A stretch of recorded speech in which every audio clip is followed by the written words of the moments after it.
Ok les gars, c'est Nico. Ce matin, je vais continuer un petit peu le podcast et on va parler, on va répondre plutôt à une question d'un de nos collègues qui me demandait tout à l'heure, en ce moment, donc début janvier 2024, est-ce qu'il faut plutôt investir ou trader? Et finalement, quel que soit le choix pris, investissement ou trading ou peut-être les deux, qu'est-ce qu'il faut faire? Et c'est vrai que c'est une question quand même assez large, ouverte et compliquée. Pourquoi? Parce que je dirais depuis le Covid, toutes les cartes sont un peu redistribuées. Et, et c'est vrai que beaucoup de choses ont changé, beaucoup de choses sont allées très très vite. Beaucoup de préjugés ont volé en éclats. Et du coup aujourd'hui en termes d'investissement, c'est vrai qu'il reste plus grand chose en fait. Quand on réfléchit un petit peu, excusez-moi, je suis toujours un peu malade. Quand on réfléchit un petit peu, oui, il reste des actions qui performent bien, c'est sûr. Toujours des actions achetées. Après, ça dépend comment on les achète.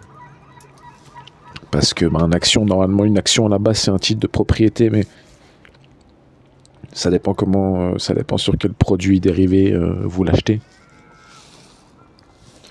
Alors, il y a quelques actions qui sont pas mal, qui peuvent performer, qui peuvent aussi faire un peu de dividendes en fait, hein, tout simplement. Donc du rendement qui tombe. Alors le risque c'est quoi? C'est que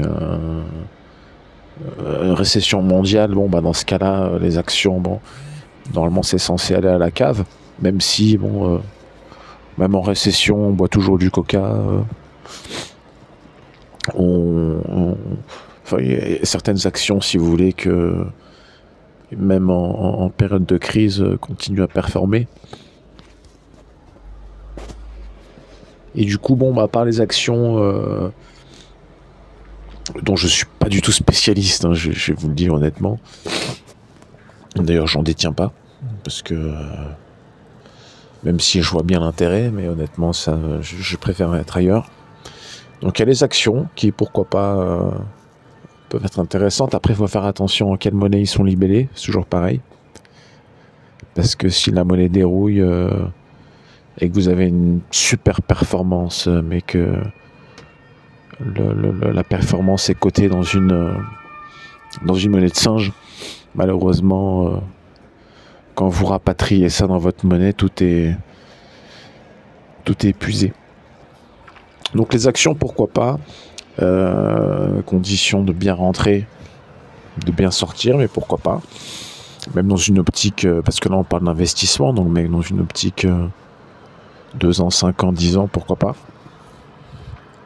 Après tout, il y a toujours quelque chose après la fin du monde, même si on n'y est pas. Sinon les obligations, ça je déconseille, honnêtement les obligations, je déconseille parce que, surtout les obligations européennes, européennes. Le problème c'est que tous les États sont dans un état de surendettement assez massif. La croissance elle est en berne, même l'endettement privé est assez important, l'endettement des ménages, le chômage qui est quand même... tout dépend dans quoi on travaille, mais bon, globalement, l'économie étant, je vais pas dire en récession, mais presque une forme de décroissance, fait que les obligations d'État, je suis pas sûr que obligations souveraines, même les obligations privées, ça dépend lesquelles, mais obligations souveraines, franchement, je suis pas sûr que ça soit le bon plan. On a eu la crise de dette souveraine en 2010. Depuis tout va bien, ça rapporte pas grand chose. Alors oui, c'est liquide, hein, l'avantage de ce type de marché, il faut quand même le dire, c'est que c'est ultra liquide. L'obligataire, c'est les marchés les plus liquides du monde. Donc c'est sûr que là-dessus, c'est un avantage. Maintenant, voilà, en termes de performance, de rendement, c'est pas top, même pour se couvrir sur les actions. On a vu pendant le Covid et après, on a vu que ça marchait pas. Enfin, ça marchait plus. Peut-être éventuellement de l'or, de l'argent, ce genre de choses, des métaux précieux. Là, ça marche encore pas mal, même si ça performe pas autant que ça devrait, je dirais. Moi-même, je suis sur l'or depuis un moment. Je dirais depuis 2009, 2010, un peu avant.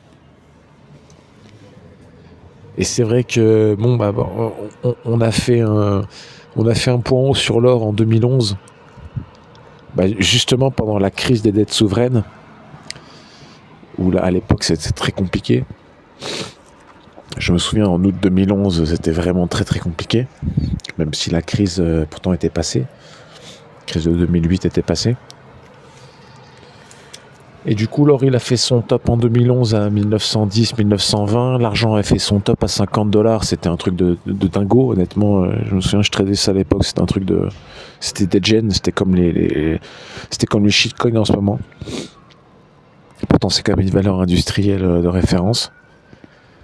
Et puis, on est retombé après. On est retombé 2012-2013. On est retombé. On a quand même marqué des points bas sur l'or. On est retombé à 1100, 1200. Sur l'argent, on est retombé à 20, 25, on est même retombé à 10, 11 pendant le Covid. Donc imaginez la baisse, quand même, c'était hardcore. L'argent, il est quand même passé de $50 en 2011, 2012 à $11 pendant le Covid. Bon, après, il est reparti direct à 30. Hein. On est reparti à 30 pendant le Covid, on est redescendu à 18, 20. Bon, là, on est à 22, 23. Ça reste quand même 50% en dessous des plus hauts de 2011. Par contre, l'or, lui, il a cassé. Lui, ça a cassé dans toutes les monnaies, hein, que vous le regardez en dollars, en yens, en francs suisses, même en francs suisses, qui est une monnaie très, très forte. L'or a cassé ses plus hauts de 2011 et de loin. Enfin, de loin, il les a cassés clairement après le Covid. Et on est passé, une fois qu'on a passé 1900, 1950, 2000, 2050, 2100, on a fait 2150, je crois, l'année dernière. Donc voilà pour les métaux. Ça reste un investissement intéressant, surtout que quand vous achetez du physique, que vous achetez du boursable, des pièces cotées, il y a quand même des primes vachement intéressantes. Et on est toujours bien au-delà du prix de la cote de Wall Street au COMEX. Donc ça vaut le coup quand même de mettre du physique en or, même en argent, mais surtout en or. D'ailleurs, on voit, il suffit de regarder un peu ce que font les États là-dessus. C'est un marché de banque centrale en fait. Même s'il est vachement manipulé au COMEX, ça reste un marché de banque centrale et tant qu'ils imprimeront de la monnaie, bon, vous me direz, là, ils en font plus, hein, mais il y a quand même 10-15 ans de fausse monnaie, d'impression de fausse monnaie. Du coup, là, on monte. On a les tensions géopolitiques, on a les guerres en Ukraine, les guerres au Moyen-Orient, etc. Bon, tout ce qui va peut-être se passer en Chine, on va voir. Et du coup, tout ça est favorable pour l'or.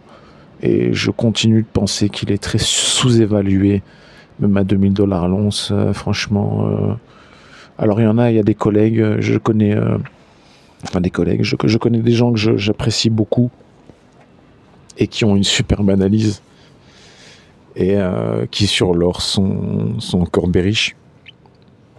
Je pense à Charles de Ripper, qui pour lui l'or il devrait être à 1300. Pour moi il devrait être à 3005. Voilà. Je pense pareil à Charles Gave, qui encore il y a quelques années, même si j'adore Charles Gave, hein, il est super, mais souvenez-vous, il y a quelques années, en 2015, 2016, là on était au plus bas sur l'or, hein, là où le Napoléon il valait 200 balles. Là, il en vaut 400. Là où l'once, c'était à $1100, 1150, 1200, 1300. Il nous disait l'or, bon, oui, c'est délicat, pas trop, 5% maximum, pas trop, attention, l'or, là, c'est délicat. Et en fait, on voit que non, il n'y a rien de délicat. L'or a fait x2. Donc, il est passé de 1100, 1200, 1003, il monte à 2100. Et du coup, voilà, on a fait 105 ans, enfin 5 ans, 5-7 ans. Et ouais, je crois que le point bas était en 2016. Je crois que c'était ça. Je crois que le plus bas était en 2016. Alors il y a eu une période difficile, hein. C'est vrai qu'il y a eu toute cette période de 2012 à 2016, 2015, où on a baissé. On est passé de 1900 à 1100. Bon ben voilà, il y a des gens qui ont vendu, puis il y a des gens qui ont acheté. Aujourd'hui, c'est ceux qui ont acheté qui sont pas mal. Enfin, vous me direz, ça fait qu'un fois deux. Vous me direz, ça crache pas de dividendes non plus. Mais franchement, il y a des sacrées primes à la revente sur le physique, surtout sur le marché des particuliers. Et je peux vous le dire par expérience, une pièce qui cote 350 balles aujourd'hui, vous pouvez la vendre 400, 450, 500, 600 sur eBay, sans même qu'elle soit rare. Je parle même pas de rareté, hein, je parle juste de type de pièces et de poids et de titrage en or. Voilà. Donc l'or, oui, c'était un bon pari. L'argent, c'était un pari un peu plus hasardeux. C'est sûr que tous ceux qui ont acheté à 50, 45, 40, 35, 30, aujourd'hui, ils sont encore légèrement en perte. Même si sur le marché du physique, il y a encore moyen de s'en sortir. Mais sur les bourses, c'était compliqué. L'argent vraiment s'est fait dérouiller, quoi. Il s'est fait défoncer. Merci la JP Morgan. On est passé de 50 à 11. C'est sûr, ça a été divisé par 5. Bon voilà, ça repart un peu. On est remonté 22, 23, 24, 25, 27. Ça bloque sous les 30. On verra bien le futur. Donc voilà, en termes d'investissement sur le physique, il y a toujours un bonus potentiel sur l'argent. On verra bien. L'or, ça reste je dirais le métal précieux ultime qui franchement fait rarement défaut, quoi. Même en ce moment, il est à la cote, hein. En ce moment, c'est sûr que c'est plutôt pas mal. Voilà, donc je continue sur cette partie investissement. Je coupe pour pas que ça bug. On a parlé de l'or et de l'argent. On va parler aussi un petit peu maintenant. On a parlé des obligations, des actions. On va parler un peu plus des cryptos, parce que je crois qu'en termes de timing, this is now. C'est vraiment maintenant que ça démarre, que ça redémarre, parce que ça fait quand même 3-4 fois que ça crache, ça redémarre, ça crache, ça redémarre, et là on arrive vraiment à...